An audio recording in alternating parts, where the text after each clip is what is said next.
Good afternoon, ladies and gentlemen. Welcome to the Burke County Board of Commissioners pre-agenda meeting for Tuesday, May the 4th, 2021. I'd like to remind you to silence any mobile devices. If you've got your telephones and tablets with you, please take note of that.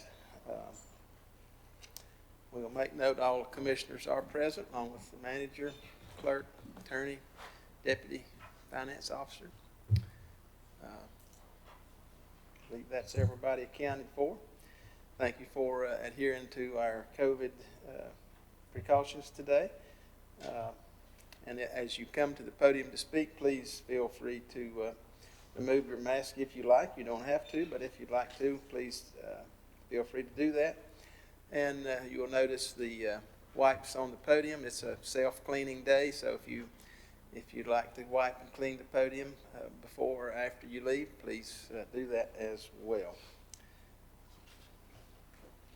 All right, this brings us to item number 2, approval of agenda. Gentlemen, you've had the agenda for several days. I'll entertain a motion for approval. So moved, Mr. Chairman. Thank you, Wayne. All those in favor say aye. Aye. Opposed, no. Madam Clerk, that's all of us. We have one item for presentation today. This comes from TDA, financial update for the period ending March 31, 2021. This will be presented by Ed Phillips, our Director of Tourism. Ed, good afternoon. Good afternoon. Hope everyone's doing well. We needed this rain, get the pollen off. It's been rough. Pollen's been rough on me this year. I think you have your documents that were included in your packet. First of all, go over the balance sheet. So as of March 31st, we had $419,527.32 in our checking account. And one of the things I want to point out on this balance sheet that we made a change to in the way we keep track of the money allocated and set aside for Valdez and Morganton is now shown down under other current liabilities. It's money that we can't spend inside the TDA, but is reserved for them to request, and then we disperse it. And so as of March 31st, we had 79,000, excuse me, well,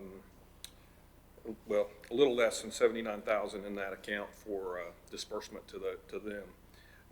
I have also received a request for disbursement from Valdez.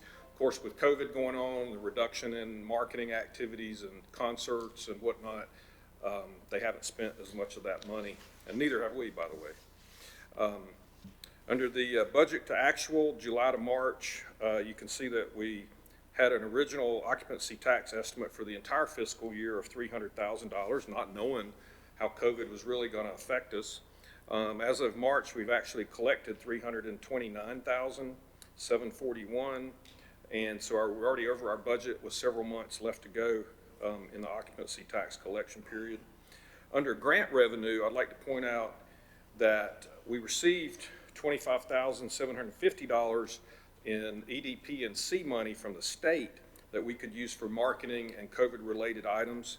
And we also received $33,600 in PPP money, payroll protection plan money, because we did qualify for that. In the second quarter of 2020, we had a revenue decrease of greater than 25%, and it was actually like 33%. So we qualified for that PPP federal money. And we got that, and that can only be spent on payroll and rent and utilities, that kind of thing at the TDA. So under expenses, we have pulled back quite a bit on marketing and advertising during COVID. We didn't want to market to folks who weren't willing to travel or able to travel. Since March, and this report only goes through March, April, and now into May, we are doing more marketing activities and seeing more folks traveling. So I'll entertain any questions you might have about the financials. Thank you, Ed. Appreciate that. Any questions for Ed on his report? Mr. Chairman, I was going to comment on his increase on the grant revenue, and he made a statement to that. And the only comment I would make, it looks like you're in good shape with the budget for the year. Yes, we are. Oh, I'll also just make one more comment about something here. We're now over 600 hotel rooms in Burke County. So we just added the Plaza Inn in Morganton, which actually was one of Morganton's first interstate hotels, has been renovated into a Baymont and Super 8, and they've added 160 rooms to our inventory in Burke County. And those rooms are nice. I've been down and looked at them. They're completely redone. Everything in them is brand new carpet. I mean, just the whole room is brand new. And that's 160 rooms, and their average rate is in the $60, $65 range. And that's we now have something in Burke County for everybody. They can afford something for 60 or something for 160 if they have it at the Fairfield Inn or the Hampton. And that's a good thing to have something for everyone. Thank you. Thank you. Without objection, this item will remain on the agenda. This brings us to item number 4, scheduled public hearings. First item is Board of Commissioners, ordinance amending Chapter 6 Animals, Burke County Code of Ordinances, public hearing. This will be presented by Debbie. Are you here? Yes. Primarily by Debbie, and I want to thank them for their work in this matter. We, as you remember, heard several of these earlier and asked them to go back and look at a few things, and they have done that. And so, Debbie, you want to come on up and make any comments you have regarding the changes, and then we'll ask for any questions. Okay. I'm here representing the Burke County Animal Advisory Board, which has now revised the 3 sections of the animal ordinance pertaining to training and tethering, breeding, and the unaltered reclaim fine, which was originally presented in August of 2020. We are also recommending revising several definitions in order to be in compliance, an additional community advisor program, ambassador program, and adding 2 members to the advisory board, which would include a community ambassador breeder and a large animal owner. Our current animal ordinance provides no guidance for owners for training and tethering their dogs, nor for the breeding and ownership transfer of dogs and cats. There's also nothing in our ordinance addressing accountability for owners for allowing their unaltered dogs and cats to run loose. When we originally presented the revisions to the animal ordinance, you voiced concerns about these specific sections. At your request, we invited the public to review these sections and asked for their input. What we are recommending now is a combined effort of the Animal Advisory Board and the public individuals from various breeding clubs, including the AKC and the ADBA, which is the American Dog Breeders Association. The Animal Advisory Board believes the ordinance recommendations before you begin to provide safety for the dogs and cats in Burke County and improve their quality of life. These are minimum standards of care and are directly from the standards of practice of the breeding clubs. Throughout our meetings with the breeders, they voiced support of the changes that we've made in these sections. However, if you move this to the public hearing portion, I'm sure you will hear that they want nothing in place because they see these revisions as what they state as government overreach, even though these standards come directly from their own breeding club standards. I would like to remind you that these sections are all complaint-driven, and they are not door-to-door inquisitions. The Animal Advisory Board hopes you see that it is past time to address the issues of animals chained up for 24 hours a day, 7 days a week, for protection for the animals who are products of litters born with little to no consideration for their health, and for owners not being held accountable for letting their dogs or cats run loose when they aren't fixed. Do you have any questions? All right, thank you, Debbie. Gentlemen, you've had a chance to look at these, I hope. Any questions on these revisions? Mr. Chairman, if I may, Debbie, I reviewed this and saw the improvements, but there's a couple items in here that still creates a question. And the first one is in section 679. It states at the beginning of it that breeders must adhere to the breeding ordinance. And then later on under 6.80, breeders can apply to join the breeder program. Which is it? Do they have the privilege to join or not join? I'm not I sure. believe that's the ambassador program. Pardon? You're discussing a community ambassador program. That is anybody who meets the qualifications that were we actually worked with Animal Services on this. They could apply to be a community ambassador. Okay. And then from that group, somebody would be selected for the advisory board. And the only other comment I had, thank you for that explanation. The other comment I had was the $500 charge for breaking that. And my problem with that was one of the items that a lot of clubs and individuals said that we were overreaching and too strenuous. The thing that gets me is that there's a $500 charge if you break the ordinance. And I didn't have time to call any attorneys, but I did have time to Google the North Carolina state, and I asked the following two questions. What is the first offense?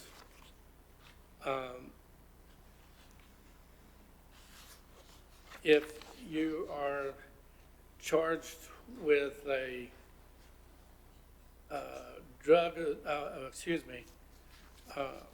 first offense, but it starts at $200. Excuse me, I can't find my notes. A misdemeanor, maximum fine is $200. A class 3 misdemeanor, not a class 1, a class 3. The fine is $200 and/or 20 days in jail. And also I asked the same people, what is the first offense on a DUI, driving under the influence? And that also was $200. And keep in mind, there's some things that can be added to that charge, like if you assault or you're carrying a gun, then that goes up. I don't want to mislead you in any way, shape, or form, but I find those fines starting somewhere around $200, and we're starting at $500 on the animal control. And I personally think that's too abusive. It's an overkill, in my opinion. So I wish that would be reconsidered. It's sometimes, you know, I don't know any other way to say that. Sometimes your dog gets bred and you don't know it got bred. It was a traveling man or something. But I still say that that's a little strong, a little heavy on that kind of fine for your first charge or first offense. I believe you're reading from the abuse neglect section, the $500 fine, not the breeding section. Well, it was in today's material. First offense is a warning. That's the only thing. Right. Second offense for animal abuse neglect. It's the second offense, it's $500. First offense, they get a warning. Hold on a second.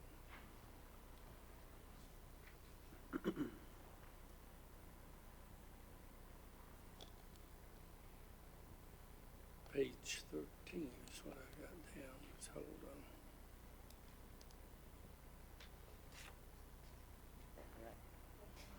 Okay.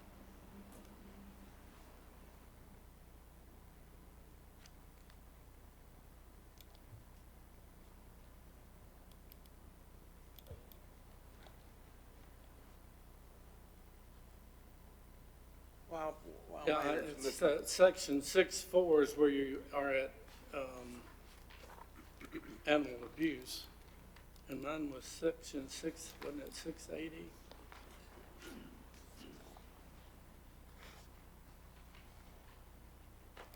And it may have referred to that.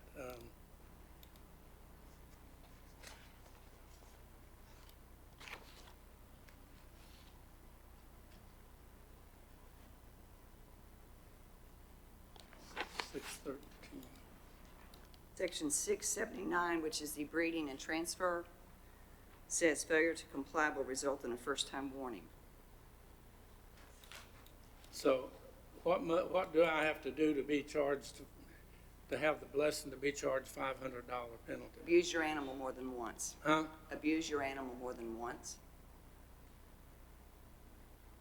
What happens when I do it once? you get a warning. And you get a list of resources. Have we,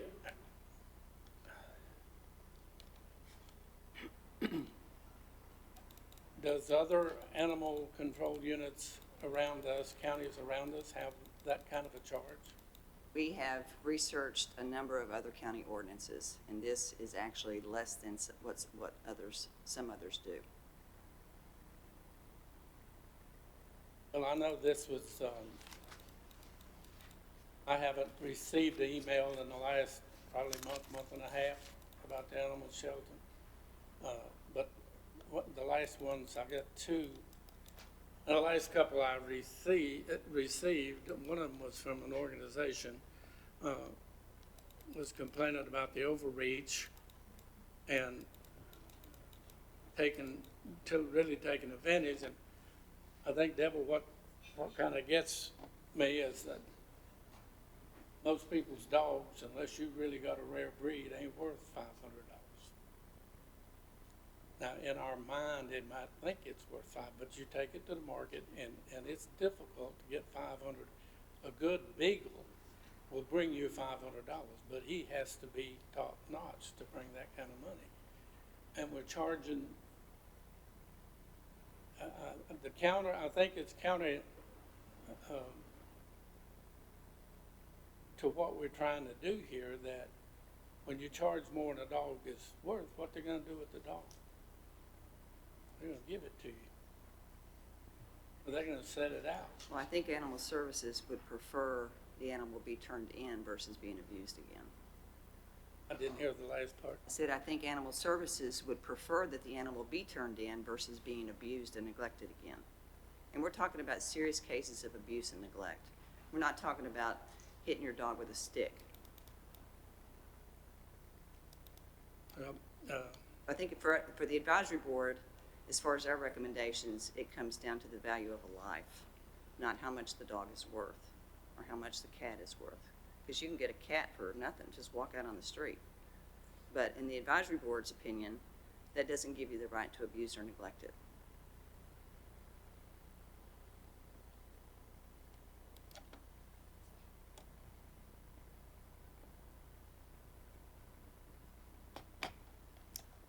So you're saying this is written in stone at this point? Yes, these are our recommendations. We have spent the last 9 months reviewing these sections, and this was the middle ground that we reached in all of our conversations with the public and backing off of what we originally presented.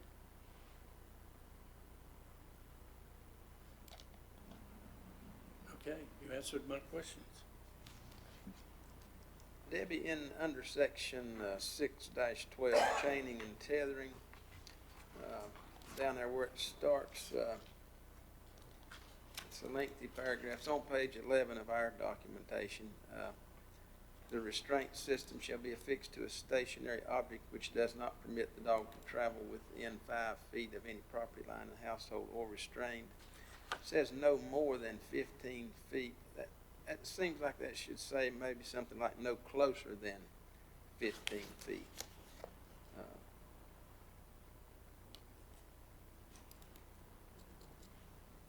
That is correct.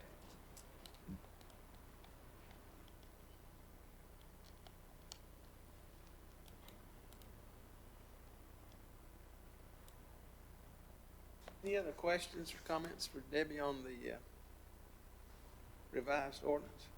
I just want to say to Debbie that I appreciate your work and all the work y'all done over the last 9 months. I know it's been a ton. You've gotten a lot of input. It's much appreciated. You're not going to make everybody happy sometimes, but this is, I think, a good middle ground.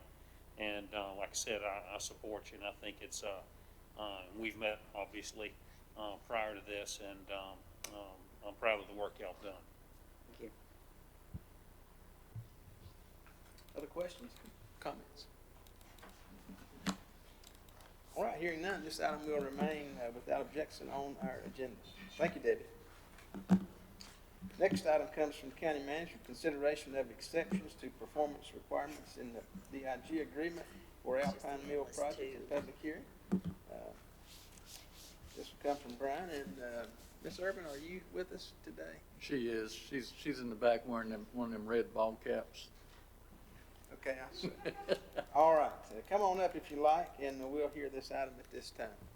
Thank you, Mr. Manager? Chairman. Members of the board, you may remember some time back, Ms. Irwin had presented us with a project, and we went through the DIG grant process, and we approved the grant.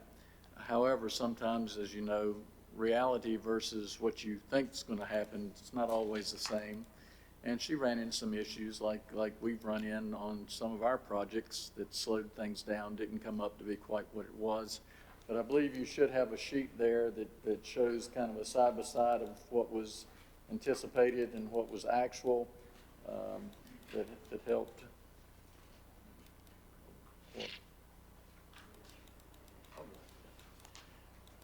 That shows you where we are with the results, and this is staff's, Margaret and I have worked through this, and we've chatted with Jenny about this yesterday as to what we would recommend the board consider taking action.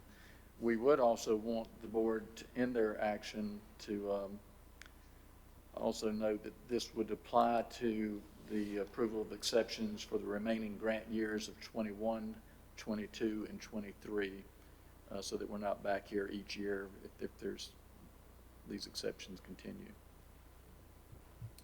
All right, thank you, Brian. Gentlemen, you had this to review. Any questions on these exceptions to the DIG agreement? I don't have a question. No. Seeing, hearing none, then this item will remain on the agenda as is. Thank you. Thank you, Ms. Irvin, for being here.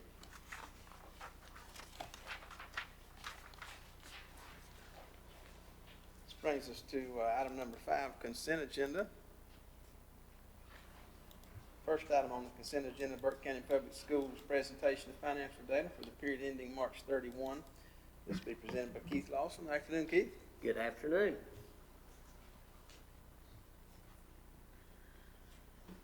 Pleasure to see you all this afternoon. I'm once again presenting the schedules you're very familiar with and accustomed to. I'll go through these very briefly and end or conclude my presentation with a brief summary of our ESR funding, which on our side of the table, it's called COVID, it's called CRF, but referred to as ESR, or Elementary and Secondary Schools Emergency Relief Funds, which may be a little more relevant and interesting to you all. On the first schedule, I'll point out to the right under the March year-to-date columns, you'll see a previous and a current. Of course, this is summarized by our various funding sources, state, federal, and local, etc. State being the bulk of the school system's funding, and local, you, the county commissioners, being our second largest contributor. As you can see, we are 1.2% in total spending above this point in time last year. As you all know, we are in our third consecutive year of operating at the exact same state funding levels, but the increase is due to the infusion of the ESR funding. That's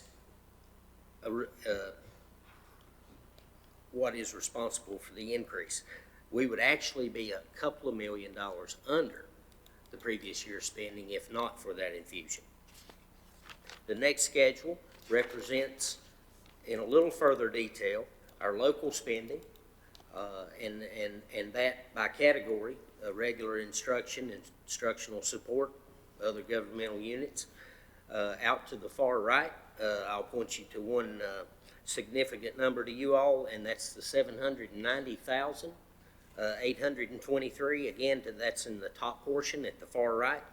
That is our usage or contribution to fund balance through the first 3 quarters. As you can see, at this point in time, we've contributed $790,000 to our fund balance, which is a significant increase over what was anticipated. And again, that's related to the infusion of the ESR funding. We do look for every possible avenue to relieve our normal budgets with ESSER funding. As you all, I'm sure, have encountered as well, that's not always easy. We welcome the money, and it's a great deal of money, and our needs are many as yours are. But it doesn't. Our needs don't always fit into the ESSER box as far as meeting the requirements and goals. But we do make every effort possible to do that. Year to date, we've spent $5.9 million in federal government support in response to COVID. That's consisted primarily of electronic devices for remote learning, PPE, nurses, and a great deal of money and time and effort has been put into air quality improvement projects in the schools. As I said, we look for every opportunity to relieve our regular budgets when we use these funds without violating the intent of the ESSER funding. One area that proves very difficult is in staffing. We've tried to not hire. We've had a hiring freeze in place for well over a year now that we have relaxed to some degree to backfill positions that have been open and are in the process of doing that in anticipation of coming back to school in a full regular schedule. I know we're there now, but next year. So we're backfilling some positions that have been held vacant for quite some time. Even though there's not a supplant clause associated with these funds, all of our guidance and advising from Department of Public Instruction has been that we can't supplant, so that's what's proved to be so difficult in relieving our regular budgets. We have added 11 nurses, which is a significant investment. What that equates to is we now have a nurse at every school building. We do intend to continue to support those nurses since they were hired as a response to COVID and during the period of COVID from our ESSER funding, which our last infusion of ESSER expires in September of 2024. We've begun our planning process for our next infusion that's expected to be received in July, planning all the way through 2024. We're expecting to receive about $33 million in funding. We've planned for, to this point, almost $14 million of that in various initiatives up through 2024. Some of those areas we're going to be heavily concentrating on counseling and mental health, remediation and tutoring for students, further developing and growing our virtual academy for those that even post-COVID prefer that virtual learning environment, as well as continued air quality improvement projects. As you all know, and partially as a result of this, we were able again this year to hold our funding request to you all flat, no increase from the previous year. We are making every effort with our ESSER funding to make investments into programs and initiatives that are non-recurring, that don't require financial sustaining post-September 24. However, some of that's going to be unavoidable, as the nurses I mentioned. Our immediate plan is over the course of the next 3 years, attrition to maybe take care of some of those, but we will be looking for alternative avenues and areas to be able to fund some additional nurses beyond the September 24 Is that how deadline. you got to $1,023,000? Where did that money come from the 890 up to the $1,023,000 in revenues? I'm sorry? What? In the estimated revenue, school nurses, in the revenue column went from 893,000 to $1,023,000. How did we get that jump? Okay, now that was your commitment to school nurse funding. That doesn't represent all school nurses. That's the revenue requested of you, the county, for nurses. I will say that for the 24 25 school year, which will be here before we know it, we'll certainly be looking, hopefully, for some additional support. But between now and that point in time, at least with all that is known now, we do plan to continue to hold our request of you all flat for these coming years and rely on the ESSER funding in every way possible. So with that said, I'll certainly entertain any questions that you all may have. All right, thank you, Keith. Any questions for Keith on his, Keith, projections? under your revenues, you got timber receipts, $220,000,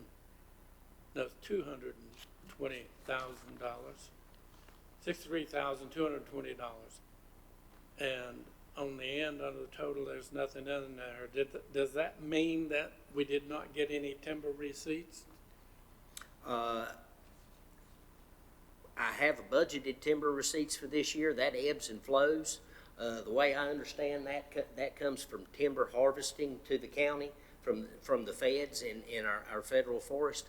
And I guess it just depends on whether any harvesting's done and revenues generated. I wondered if it was the bad weather and the rain, all that we've had. That could Let's be, see. but I don't know. How about the average daily membership? How's it running for the year? Well, unfortunately, our planning allotment for the 21-22 school year from Department of Public Instruction's 11,596. That's about a 400 student drop from the previous year. We were fortunate enough this year to be held harmless, so that the state didn't reduce our funding. For next year, they are reducing our funding by those 400 students. But we are and have been anticipating that and are planning and prepared to absorb that. Back to your your nurses, our share of the nurses.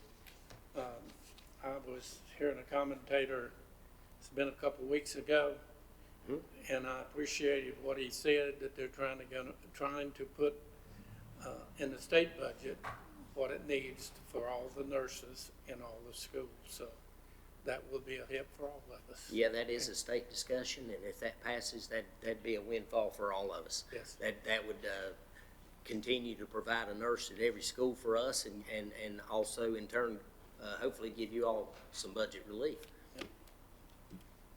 That would make us happy. So Yes, absolutely. That's all I have, Mr. Chairman.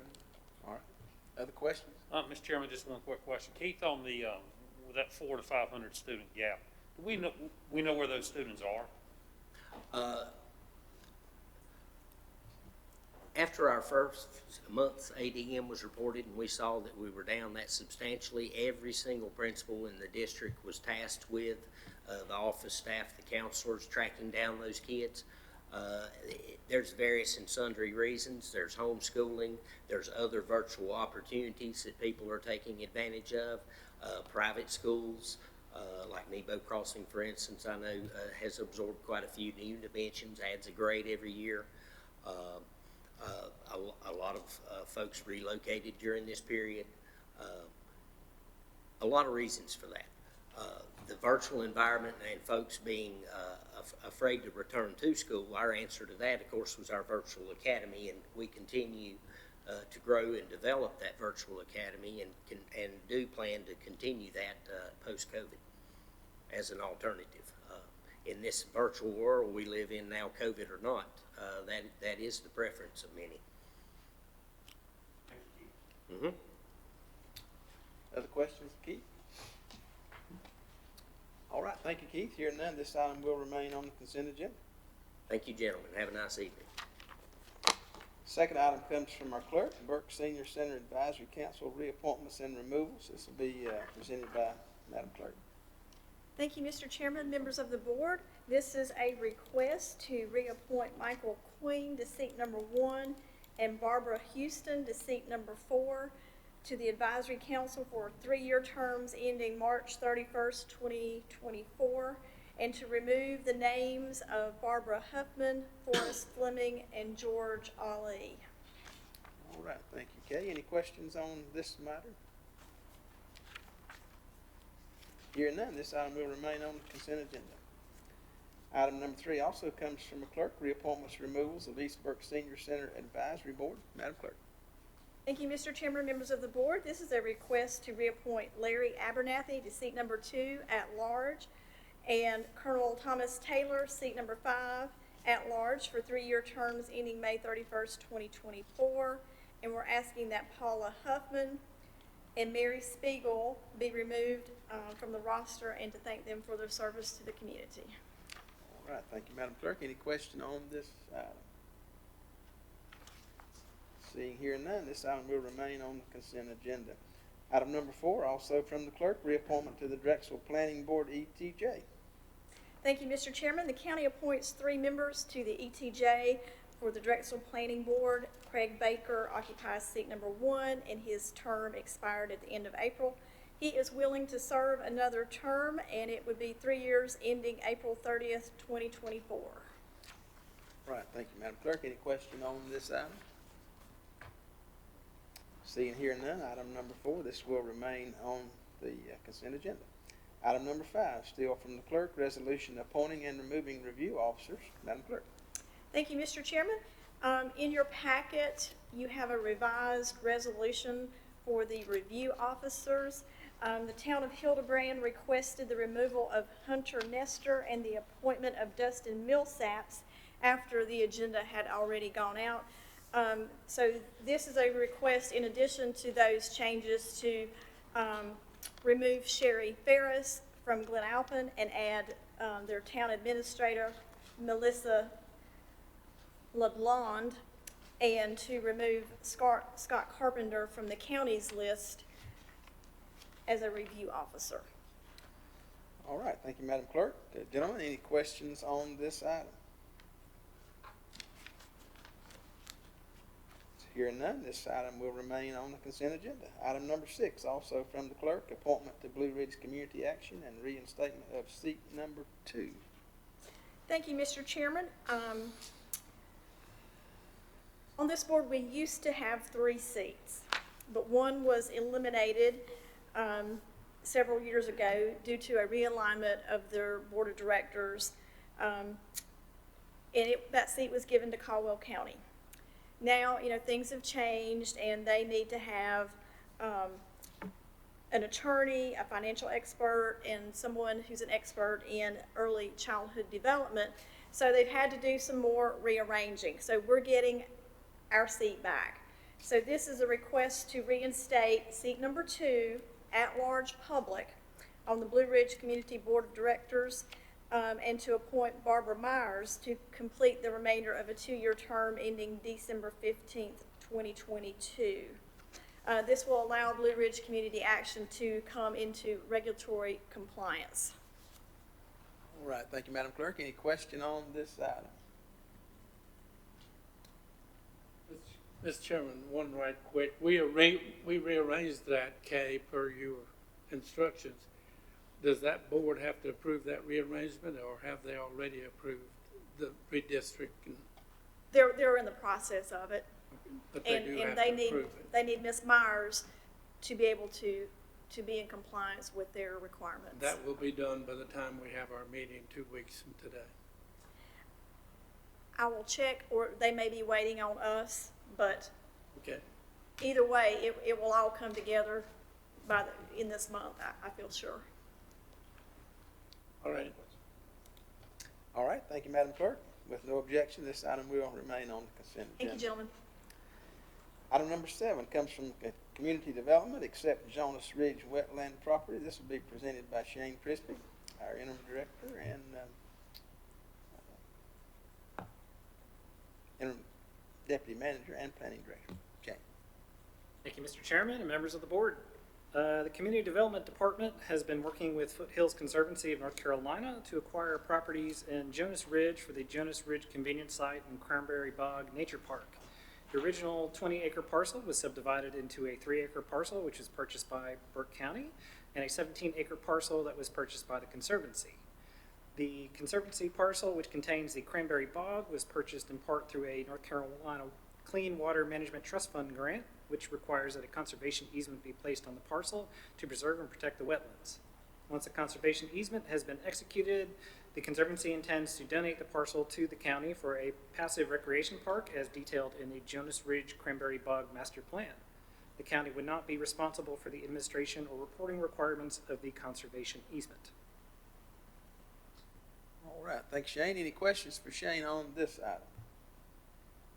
Shane, one quick one. I just got this question yesterday. We keep asking you, where do we stand as far as getting this, what's the time frame, updated time frame on completion of this project? For the entire parcel? I am not sure at the moment. I know right now we are still working with the adjoining parcel and in the process of working with the heirs to that parcel to acquire We're it. still in the process of locating those folks. We have located them. They have a point person.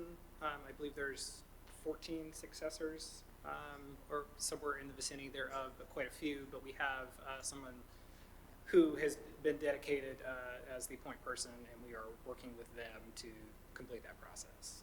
And how big a area was that? 2 acres, 3 acres? I can't remember off the top of my head. Do you know? I believe that parcel, the adjoining one, is maybe 5 or 7 acres, JR, if you remember offhand. Okay.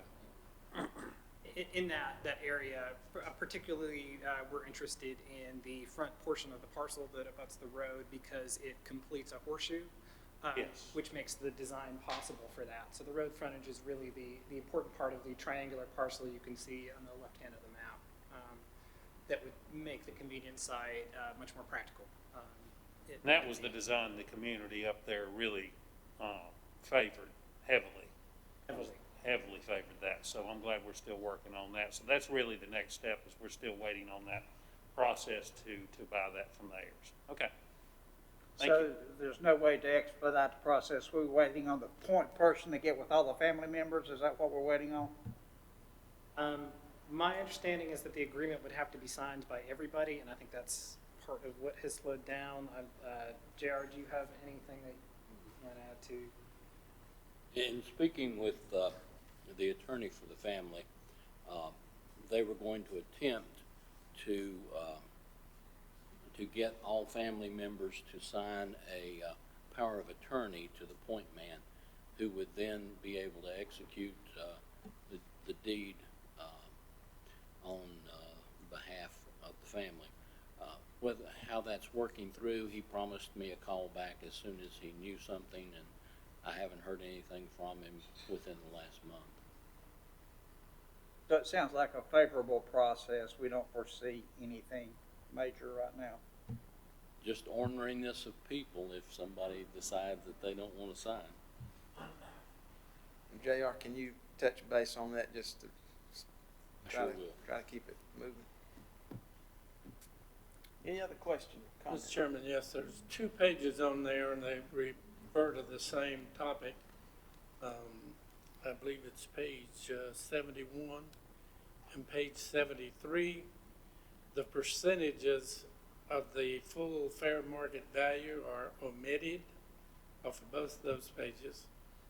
My assumption is that those, since this is a legal binding contract, needs to be in there. Commissioner Taylor, is this in reference to the easement document? We would not be a direct party to that agreement. I included it for reference so that you would be aware of what the easement would be on the land. That document would be between Foothills Conservancy, and I believe the state would be the other signatory party, and they would be holding the easement, which is why we would not be responsible for it. Then they would transfer the land and the sans the development rights and everything as expressed in that. So that would be the difference. But it does or does not need to be included? That would be included as part of a restriction placed upon the land as itself. My understanding is that this is just a draft document that they have shared with us so that we would be able to understand what will go in that agreement. Their final copy would have those numbers all filled in. I believe that's why they are highlighted, so that when they go through that process and complete it with Clean Water Management Trust Fund, that they don't miss any of those things. So, to make sure we're prepared 2 weeks from now, will we have those numbers by then, or we do not have to have them? Foothills Conservancy does own the parcel already. I can look up the numbers for which they paid. I believe I have them somewhere. I can send them to you at a later date for what their purchase price was based off of the appraisal process. Okay. Thank you. Other questions on this matter? Hearing none, this item will remain on the consent agenda. Item number 8, community development, approved purchase of parcels. This is also presented by Shane. Thank you, Mr. Chairman. Community Development Department has been working to complete the 2018 Parks and Recreation Trust Fund grant project to acquire land and easements for the Fauna Flora State Trail at Lake James. To capitalize on existing NCDOT right-of-way and to avoid major obstacles, the Community Development Department has worked with the county manager to amend the scope of the project with North Carolina Parks and Recreation. The new scope routes the trail down St. Paul's Church Road and Connolly Bumgarner Road, both of which have existing NCDOT right-of-way. This decreases the number of parcels that the county will need to acquire and to make the trail connection. The amended budget allots $180,000 of parted funds for the acquisition of 18 acres at $10,000 per acre and $120,000 for the associated costs. To complete the project, the county needs to purchase several parcels outright, a portion of another, and then 30-foot easements from the center line of the existing North Powerhouse Road along the length of the parcels. As per recommendation from the county attorney, we are putting together all the parcels into one large request so that we may move forward with the process of acquiring the land and completing the grant. All right, thanks, Shane. Shane, are we requesting any of this from the state, the part that goes along the highway? Portions of North Powerhouse Road do not have any recorded easement that we have been able to find and have verified that with NCDOT. So part of this project is to complete the gap. And part of what we wanted to do with the amended scope is make that easier by going down the roads where they had existing right-of-way and making a slightly more circuitous connection, but enabling us to complete the loop around the lake. So this cuts down the number of parcels that we need to purchase from, down from 30 originally. And that would require us purchasing easements from all of those landowners in a contiguous fashion and dealing with other constraints, particularly from development and existing terrain issues. So we felt that this keeps it shorter and works exactly with that existing right-of-way. All right, thank you. Any questions for Shane on this item? Mr. Chairman, I do have just one clarification. I understand none of this budget comes from the county, it comes from the PTA RTF funds, but $10,000 per acre total is $180,000, then $120,000 for associated costs. Is that associated costs preparing the trail, or what is that actually for? Part F defines associated costs for acquisition projects fairly narrowly, but that does include survey, that includes attorney's fees, legal fees, filing fees, and other costs that they list out specifically in their documentation, which we would pay first and then would be reimbursed upon completion of the project on a quarterly basis as incurred. So for this entire project, it will not be more than the $180,000. For the direct purchase, yes. Thank you. Other questions? All right, hearing none, this item will remain on the consent agenda. Thank you, Shane. Thank you very much. Item number 9 comes from the Fire Marshal, request for approval of written agreement between the Community Leasing Partners and Chesterfield Fire and Rescue Protection Association. This will be presented by Mike Willis and Chief Robinson. Mike? Thank you, Mr. Chairman. Good afternoon, Commissioners. Chesterfield Fire and Rescue is entering into a loan agreement with Community Leasing Partners for the purchase of a new piece of fire apparatus and equipment that goes with it. The Board of Directors of the department believes that they are financially and fiscally responsible to fulfill this loan, and they're respectfully requesting that you guys endorse that document. This would in no way impact any financial obligation to Burke County.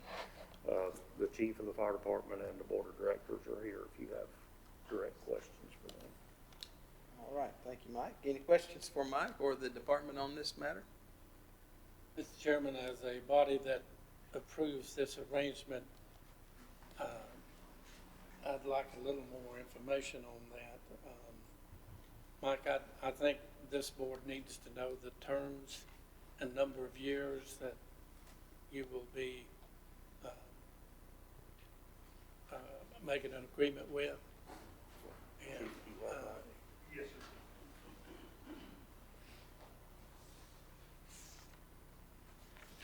So, Community Leasing Partners, excuse me, I can't talk with that thing on for very long anyway. So we've already made a down payment on the truck of $161,696 out of funds that we have allocated over the previous years to replace a fire apparatus. We would only be looking for the loan for $164,304.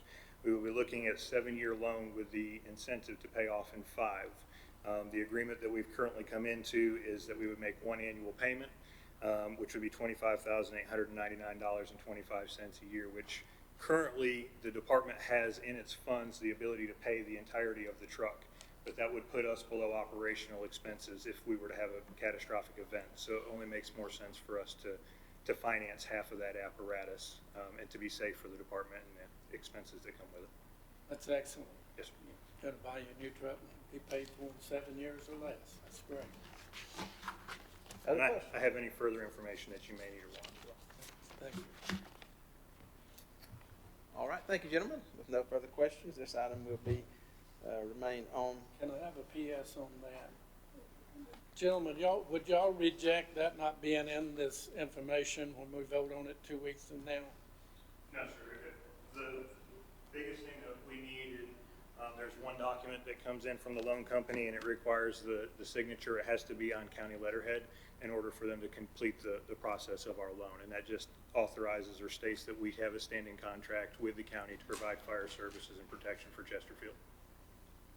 Mr. Chairman, I think that anything we endorse, we should have those figures. I think we'd find it perfectly required. You can check with JR, but Madam Clerk, can you put some of those notes in the agenda item, please, ma'am? Other questions? All right. Brings us to item number 10 from the Health Department, Child Protection, Child Fatality Teams Calendar Year 2020 Report. This will be presented by Rebecca McLeod, our Health Director. Afternoon, Rebecca. Good afternoon, Mr. Chairman and Commissioners. How are y'all? Good. Awesome. I come before you today one last time to present one more annual report for our Child Fatality, Child Protection Team. And this is for calendar year 20. You had it presented and sent to you.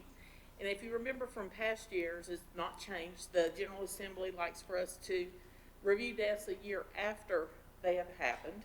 And when we do that, then we prepare a report and send back to the legislature. As the health director, I present it both to the Board of Health, which I did at the 1st of April, and I'm presenting it to you in May. And this past year, we reviewed 3 deaths for the year of 2020. We didn't really identify any systems changes that needed to be. We were able, because of the type of deaths, to actually purchase 6 car seats for children who are in foster care or who may have Medicaid that the parents cannot afford a car seat. Because even though we think sometimes that they are affordable to us, many people or foster families don't have that. So we were able to provide that. We did participate with 3 intensive state reviews. The state has picked back up in the last 2 to 3 years where they didn't before, with DSS cases where our local DSS was actually involved with families prior to a child's death. So this past year, we've actually participated in 3 reviews. one of the good things that we had that came out of that was that we are putting out more community education for trauma-based incidences. So we've been able to put information out at doctor's offices, at the daycares, and we've been able to work it that way. So that's the report I wanted to present to you and see if you had any questions. All right, thank you, Rebecca. Any questions on this item? I'm just pleasantly surprised, Mr. Chairman, that we only had 3 child deaths last year. That's, We were blessed. This year maybe we might not be so lucky, but we were blessed. that's great. Thank you. Thank you, Rebecca. Item number 11 comes from JCPC, approval of county plan for Burke County and funding allocation. This will be presented by A.J. Couture. Afternoon, A.J. Good afternoon, ladies and gentlemen. Thank you for considering the request from the Juvenile Crime Prevention Council. As you know, they work throughout the year to comply with the mandates of the state for receiving Department of Public Safety funds, which are to be used for services of at-risk youth and delinquent youth. The annual plan that you've received and the certification, the annual plan, of course, includes the funding allocation plan, and these documents, this documents compliance as required. The funds required are at a 30% match, none of which comes from Burke County. That's for the agencies themselves to come up with. And that's their responsibility, obviously. The council respectfully requests approval of the annual plan, which includes the funding plan and the certification. And maybe most importantly, or also important, we respectfully request that that you authorize the county manager and the county finance director to process the revisions of the fiscal year 21-22 plan administratively, and to authorize the chairman to execute allocations on behalf of the board. If you have any questions about any of that, I'd be glad to address them. All right, thank you, A.J. Gentlemen, you've had this information, quite a bit of it in your package. Any question for A.J.? Hearing none, this item will remain on consent agenda. Thank you, A.J. Thank you. Item number 12 comes from Partners Health Management, financial report for the period ending March 31. This will be presented by Tara. Well, that's not Tara. So, tell us who you are. We listed Tara because we have a baby coming any day, but he still isn't here, so I am here. And so the report that I've submitted to you is our third quarter report. The first couple of slides that I have only go through December 31st. There are macro state data about what Medicaid expenditures and uninsured state expenditures we've had through the end of the second quarter. So we don't have that data to present to you yet through the third quarter, but it is the overall amount that we've spent, and you can see for Medicaid and non-Medicaid, we've spent $20,518,568 for adults, Medicaid, and I usually do this to myself. I will click too many times and I'll lose my place. But these couple of slides are the overall expenditures.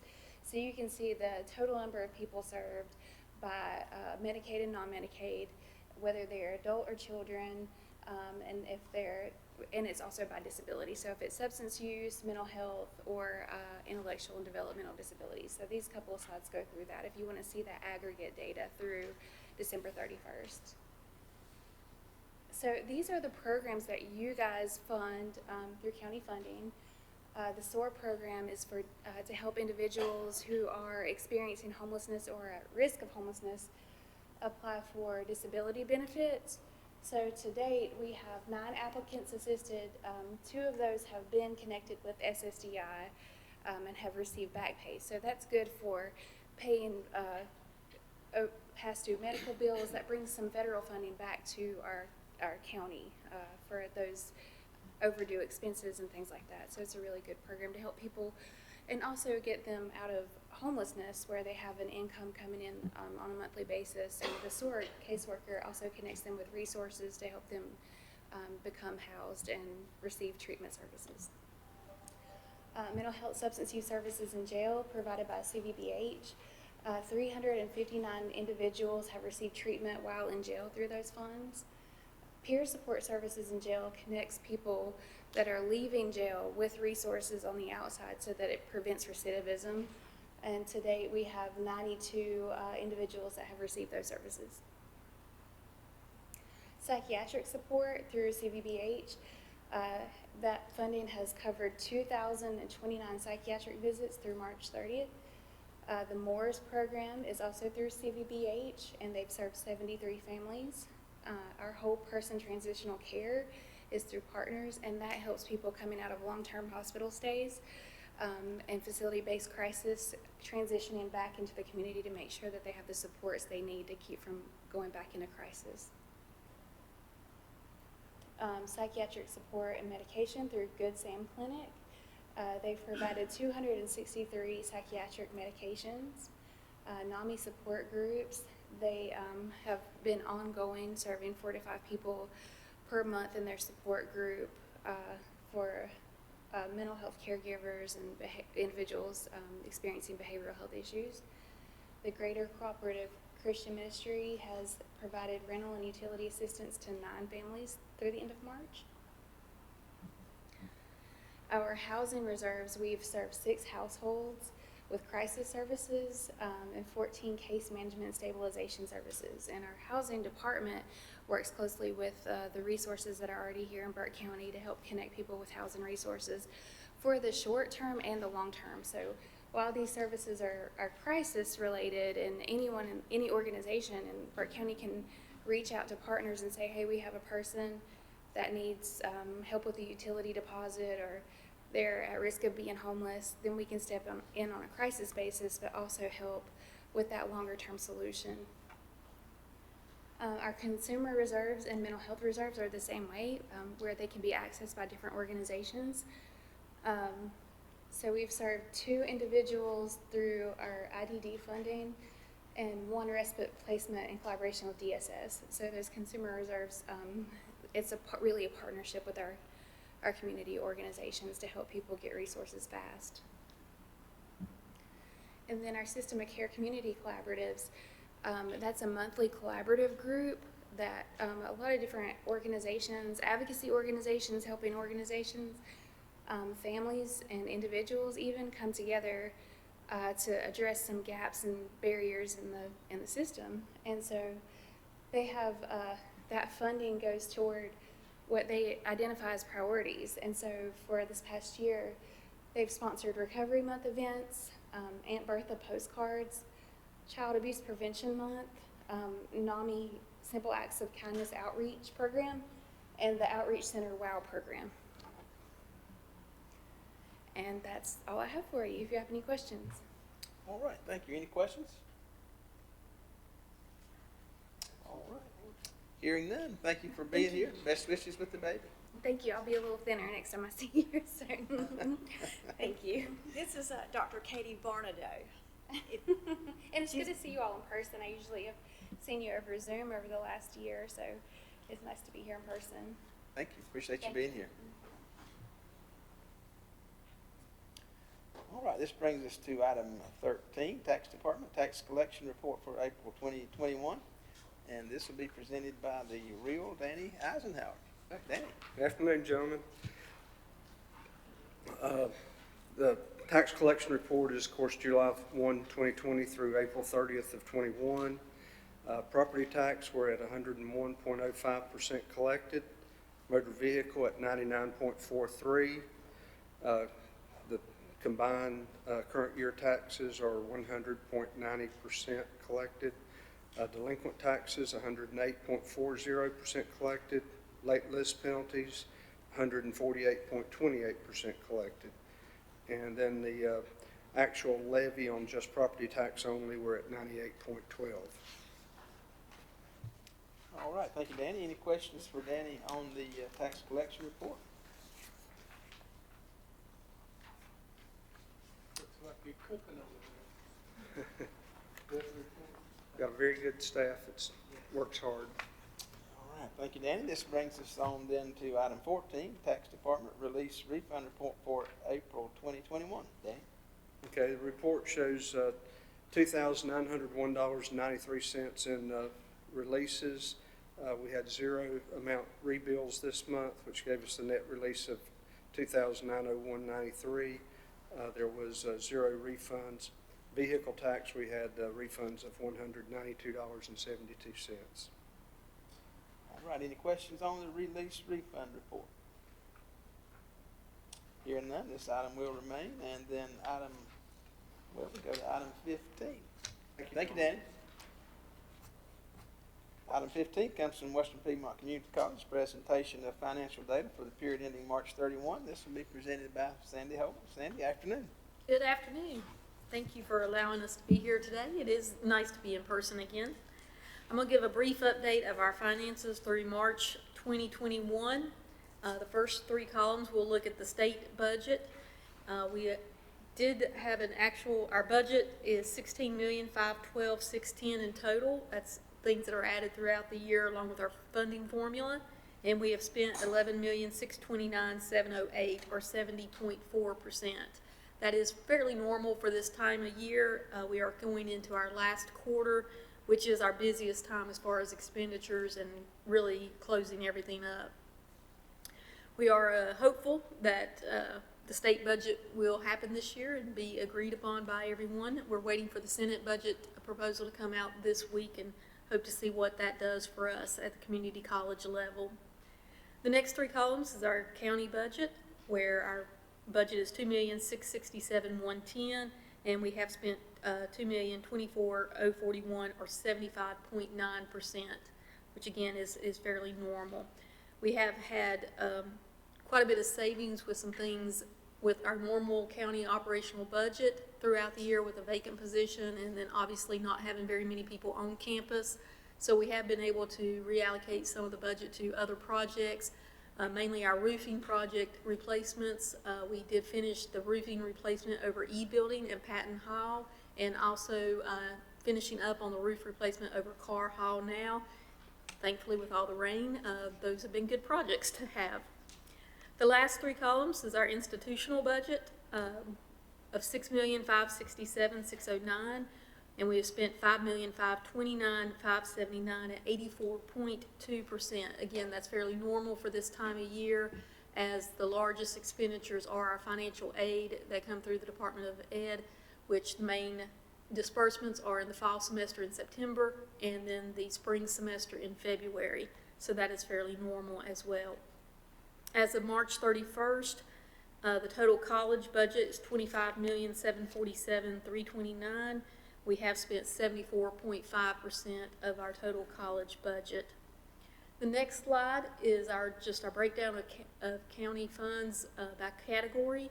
And again, as normal, our three top categories are salaries and benefits at 22%, utilities at 20%, and then the contracted services at 14%.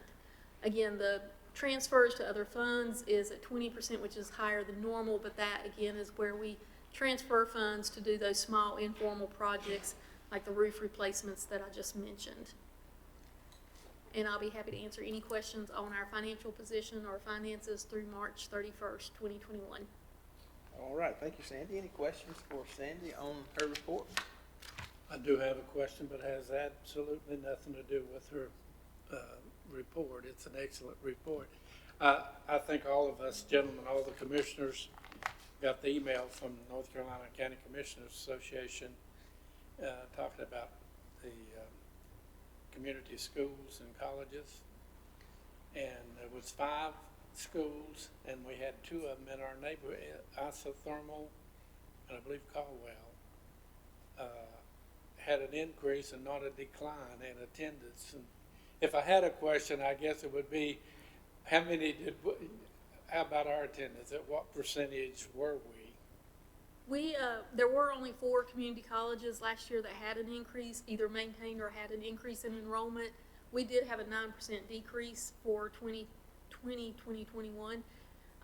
our enrollment for summer and fall right now is trending back to the actually trending above the 2019 levels, but we're cautiously optimistic about that because we did enroll the CCP or high school students earlier this year, but we're still very optimistic that we're starting to trend where we were in 2019, which was our first increase in enrollment in 7 years. So while we did have a decline last year, mostly due to COVID, and a lot of that for a variety of reasons where people just weren't comfortable coming to school, or they weren't comfortable doing the online instruction, or they just had to stay home to take care of their kids who were doing virtual school. So a lot of variety of reasons for having those declines. And I wish we could say that we were one of those 4 community colleges that stayed level or increased, but we did have decreases last year. But it is turning around this year, and we see only positive things. It's good news.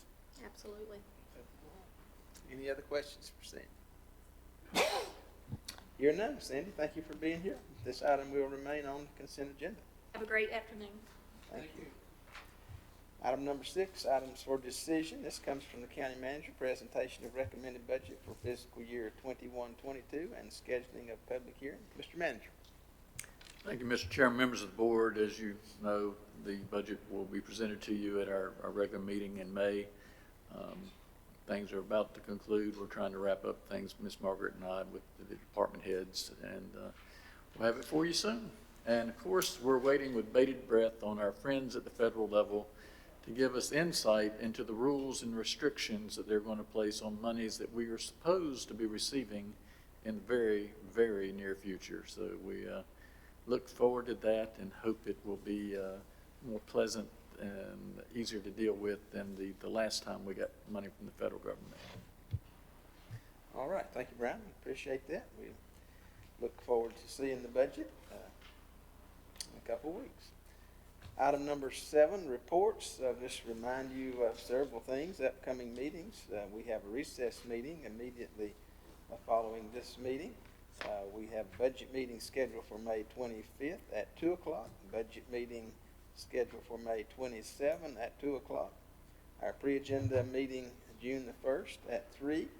And then our budget meeting June 1st at 4 p.m. Also after our pre-agenda. I believe that's all the reminders I have. No other items. Anything else that needs to come to our attention, Madam Clerk? All right, hearing none, I will entertain a motion to adjourn at this time. So moved, Mr. Chairman. Thank you, Commissioner Taylor. All those in favor say aye. Aye. Opposed, no. That's all of us. Let's take just about a 2-minute break, and then we'll begin our recess.